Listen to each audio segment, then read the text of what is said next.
వేద అవని వచ్చి పుట్టినరోజు ఫంక్షన్కి రమ్మంటే రానని చెప్పి భీష్మించి కూర్చున్నావు. ఇప్పుడు డిఎన్ఏ రిపోర్ట్ చూడగానే అవని ఇంటికి బయలుదేరావు. ఇంట్లో ఎవరికి కూడా డిఎన్ఏ రిపోర్ట్లో ఏముందో చెప్పలేదు. కనీసం కూడా చెప్పవా అని చెప్పి ప్రసాదరావు అడుగుతూ ఉంటాడు. ఎందుకు చెప్పనండి, డిఎన్ఏ రిపోర్ట్లో ఏముందో మీరే చూడండి అని వేదవతి డిఎన్ఏ రిపోర్ట్ని ప్రసాదరావుకి ఇస్తుంది. ప్రసాదరావు డిఎన్ఏ రిపోర్ట్ చూసి షాక్ అవుతాడు. కారు సడన్గా ఆఫ్ చేసి కారు దిగి బయటకు వస్తాడు. వేదవతి కూడా కారులో నుంచి బయటకు వస్తుంది. వేద రిపోర్ట్లో అక్షయ శ్రీకర్ కూతురు కాదని వచ్చింది అని చెప్పి ప్రసాదరావు చెప్తూ ఉంటాడు. అవునండి, అవని ఇంటి దీపం అనుకున్నాను, కానీ ఇంటికి పట్టిన దెయ్యమని ఇప్పుడే అర్థమైంది అని చెప్పి వేదవతి చెప్తుంది. ఏదో రిపోర్ట్లో తేడా ఉన్నట్టుంది వేద, ఒకసారి క్రాస్ చెక్ చేసుకుంటే బాగుంటుంది అని ప్రసాదరావు అంటూ ఉంటాడు. మీ మేనకోడలపై మీకు నమ్మకం ఎక్కువగా ఉన్నట్టుంది, అందుకే మీరు అలా మాట్లాడుతున్నారు. ఖచ్చితంగా అక్షయ శ్రీకర్ కూతురు కాదు, ఆ విషయం రిపోర్ట్లకి అర్థమైంది. కాసేపట్లో శ్రీకర్ కళ్ళు కూడా తెరుస్తాయి. అర్జెంటుగా అక్కడికి వెళ్దాం పదండి అని చెప్పి వేదవతి అంటూ ఉంటుంది. వేదవతి ప్రసాదరావు కారులో వెళ్తూ ఉంటారు. ఇక మరోవైపు నిహారిక కృష్ణబాబు ఇద్దరు కూడా టెన్షన్ పడుతూ ఉంటారు. డిఎన్ఏ రిపోర్ట్ తీసుకుని అమ్మ ఖచ్చితంగా అవని ఇంటికి వెళ్ళిందంటే ఖచ్చితంగా పాజిటివ్ అనే వచ్చి ఉంటుంది, అందుకే అమ్మ అక్కడికి వెళ్ళింది అని చెప్పి కృష్ణబాబు చెప్తూ ఉంటాడు.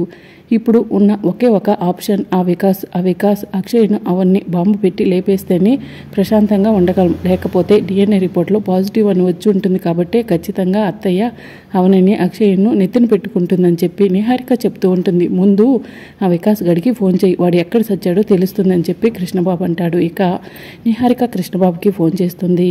హాయ్ బేబీ అని చెప్పి వికాస్ ఫోన్ లిఫ్ట్ చేసి అంటూ ఉంటాడు.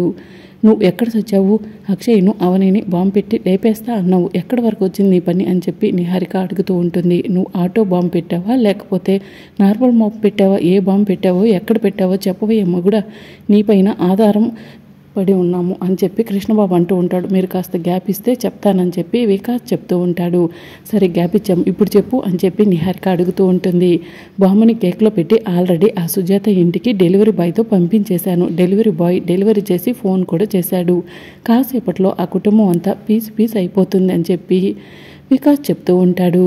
మీరంతా టీవీ పెట్టుకుని ఎదురు చూస్తూ ఉండండి, టీవీలో హెడ్లైన్స్లో కేక్లో బాంబు పేలింది అని చెప్పి చూపిస్తూ ఉంటారు అని వికాస్ చెప్తూ ఉంటాడు. ఇప్పుడే డిఎన్ఏ రిపోర్ట్ తీసుకుని అత్తయ్య కూడా అవని ఇంటికి వెళ్ళింది, ఖచ్చితంగా అవనికి పాజిటివ్గా వచ్చి ఉంటుంది. ఇక అత్తయ్య అవనిని అక్షయ్ను ఇంటికి తీసుకుని వస్తుంది, అవని తలపై శివతాండం చేస్తుంది అని నిహారిక చెప్తూ ఉంటుంది. మీ అత్తయ్య అదృష్టవంతరాలైతే గనుక బాంబు మీ అత్తయ్య వెళ్ళక ముందే పేలిపోతుంది, దురదృష్టవంతరాలు అయితే గనక ఖచ్చితంగా వాళ్ళు అక్కడికి వెళ్ళిన తర్వాతే బాంబు బ్లాస్ట్ అవుతుంది, అందరూ కూడా పీస్ అయిపోతారు. ఆ సమయం కోసం అందరూ ఎదురు చూస్తూ ఉన్నాం. టీవీలో వచ్చే గుడ్ న్యూస్ కోసం చెవులతో వింటూ కళ్ళతో చూస్తూ ఆనందిద్దాం అని చెప్పి వికాస్ నిహారిక కృష్ణబాబుకు చెప్తూ ఉంటాడు. అయితే కాసేపట్లో అవని అక్షయ వాళ్ళతో పాటు బర్త్డే పార్టీలో ఉన్న వాళ్ళంతా ఏకంగా పైలోకాలకి వెళ్ళిపోతున్నారన్నమాట అని చెప్పి నిహారిక కృష్ణబాబుతో అంటూ ఉంటుంది. ఇక మరోవైపు అక్షయ కేక్ కట్ చేయకుండా వెయిట్ చేస్తూ ఉంటుంది. ఆంటీ కేక్ కట్ చేయడానికి సమయం పడుతుందా, అమ్మ తొందరగా ఇంటికి వచ్చేయమని చెప్పింది అని చెప్పి అక్షయ ఫ్రెండ్స్ అవనితో చెప్తూ ఉంటారు. అక్క బావ ఎక్కడి వరకు వచ్చారంట అని చెప్పి అవని అడుగుతూ ఉంటుంది. శంషాబాద్ దగ్గర ఒక లారీ పడిపోయిందంట, ట్రాఫిక్ జామ్ అయిపోయిందంట, అవని బావ రావడానికి సమయం పడుతుందంట, మీరు కేక్ కట్ చేయండి అని చెప్పారు అని చెప్పి సుజాత అవనికి చెప్తూ ఉంటుంది. రామ్మ ఆలస్యం అయిపోతుంది, కేక్ కట్ చేద్దామని చెప్పి అవని అక్షయ్ని తీసుకుని కేక్ దగ్గరకు వెళ్తుంది. అవని అక్షయ శ్రీకర్ ముగ్గురు కూడా కేక్ పక్కన నుంచుంటారు. ఇక అవని క్యాండిల్ వెలిగిస్తుంది. అందరూ కూడా హ్యాపీ బర్త్డే అని చెప్పి సాంగ్ పాడుతూ ఉంటారు. ఇక అక్షయ క్యాండిల్ ఊది కేక్ని కట్ చేస్తుంది. మొదటగా శ్రీకర్కి తినిపిస్తుంది. శ్రీకర్ అక్షయ్కు తినిపిస్తాడు. తర్వాత అక్షయ అవనికి తినిపిస్తుంది. అవని అక్షయ్కు తినిపిస్తుంది. ఇక తర్వాత సుజాతకు తినిపిస్తుంది. సుజాత కూడా అక్షయ్కు కేక్ తినిపిస్తుంది. మరోవైపు వేదవతి ప్రసాదరావు కారులో వస్తూ ఉంటారు. అవని గురించి రిపోర్ట్ అలా రావటం ఏంటి, మేనకొడలు అవని ఎప్పటికీ తప్పు చేయదు అని ప్రసాదరావు మనసులో అనుకుంటూ ఉంటాడు. ఓసే అవని వస్తున్నాను, నీ జుట్టు పట్టి బయటికి లాగి నీ పరువంతా తీస్తానని చెప్పి వేదవతి మనసులో అనుకుంటూ ఉంటుంది. నాన్న, నువ్వు రోజు పుట్టినరోజుకు రావటం వల్లే పుట్టినరోజు ఫంక్షన్ ఇంత బాగా జరిగింది, లేకపోతే బాగా జరిగేది కాదని చెప్పి అక్షయ చెప్తూ ఉంటుంది. ఫ్రెండ్స్, మీ అందరికీ నాన్న గురించి కొన్ని మాటలు చెప్పాలనుకుంటున్నాను. అమ్మా నాన్నలు జీవితాల్లో చాలా ముఖ్యమైన వాళ్ళు. రాత్రనక పగలనక ఎప్పటికి కూడా కాపాడుకుంటూ వస్తూ ఉంటారు.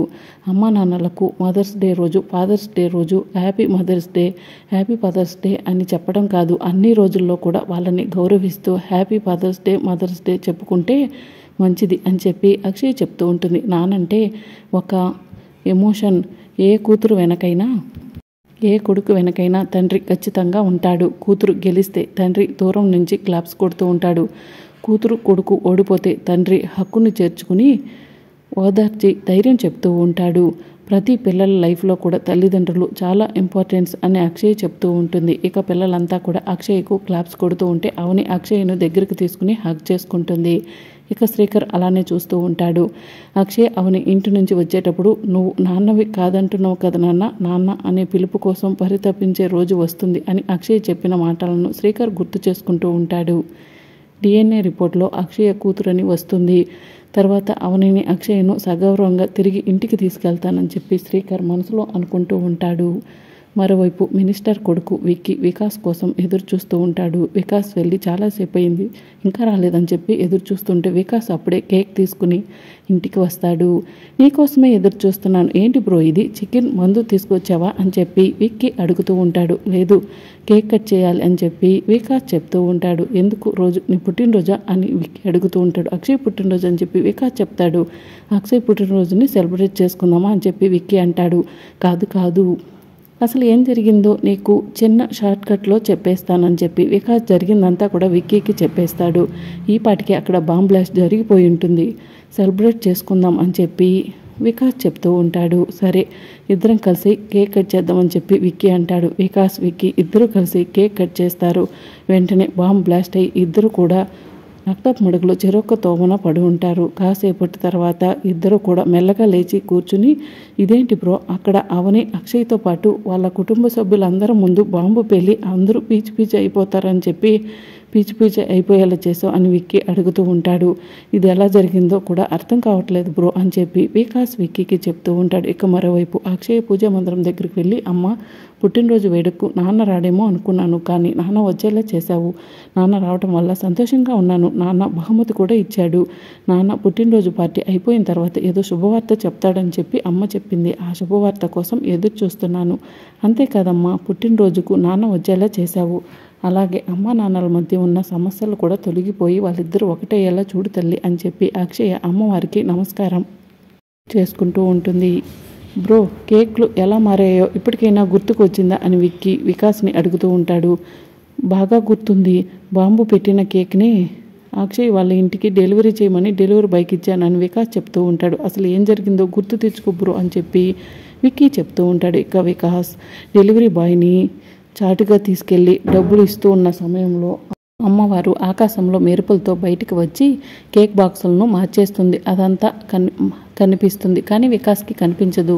బ్రో, బాగా గుర్తుంది, బాంబు పెట్టిన కేక్ బాక్స్ని ఆ డెలివరీ బాయ్కి ఇచ్చానని చెప్పి వికాస్ చెప్తూ ఉంటాడు. ఆ పని చేసేటప్పుడు ఏమైనా మందు కొట్టావా అని విక్కీ అడుగుతూ ఉంటే, పని పూర్తయిన తర్వాత సెలబ్రేట్ చేసుకుంటారు, ముందు ఎవడైనా సెలబ్రేట్ చేసుకుంటాడా, ఇలాంటి విషయాల్లో చాలా కేర్ఫుల్గా ఉంటానని వికాస్ చెప్తూ ఉంటాడు. ఖచ్చితంగా అక్షయ్ను అమ్మవారి కాపాడుంటుంది అని చెప్పి వికాస్ చెప్తూ ఉంటాడు. అమ్మవారా అని విక్కీ అనుమానంగా అడుగుతూ ఉంటాడు.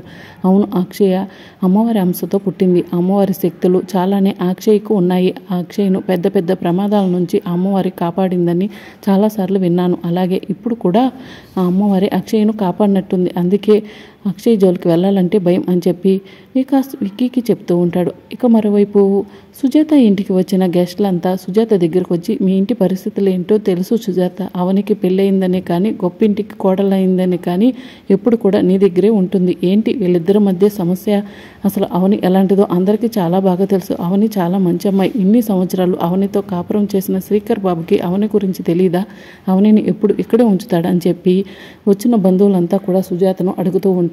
ఇలాంటి ప్రశ్నలకు అవని రోజు సమాధానం చెప్పాల్సి ఉంటుంది. శ్రీకర్, అవనిని నువ్వు ఇంటికి తీసుకెళ్ళిపో, ఇందాకలా చెప్పిన మాట నువ్వు అవనికి చెప్పు, అవని అక్షయ సంతోషపడతారని సుజాత చెప్తూ ఉంటుంది.